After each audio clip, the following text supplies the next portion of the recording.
वीज वितरण कंपनीच्या शेनवा शाखेची दुरावस्था, शाखा अभियंतासह वायरमॅन पद रिक्त, आउटसोर्सिंग कर्मचाऱ्यामार्फत वीज वितरणचे काम सुरू। शहापूर तालुक्यातील शेनवा वीज वितरण कंपनीच्या शेनवा शाखेत शाखा अभियंता पद रिक्त आहे। 2 परमनंट वायरमॅन व 6 आउटसोर्स कर्मचारी कार्यरत असून अनेक वायरमॅन पद रिक्त आहेत। वीज वितरण कार्यालय भाड्याच्या घरात असून स्विचन केंद्राजवळ कार्यालय पूर्ण झाले नसल्याने जनतेला त्रास सहन करावा लागत आहे।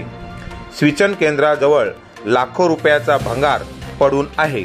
15,000 वीज ग्राहक असणाऱ्या शेनवा शाखेला कर्मचारी नसल्याने वीज ग्राहकांचे हाल होत आहेत। नवीन मीटर बसवण्याचा घाट वीज वितरण मार्फत सुरू असून वीज ग्राहक नवीन मीटरला विरोध करत आहेत।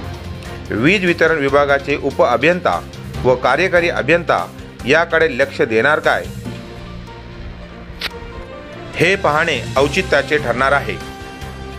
कॅमेरामन संजय फरडेसह योगेश हजारे, मी ठाणेकर न्यूज चॅनल, शेणवा।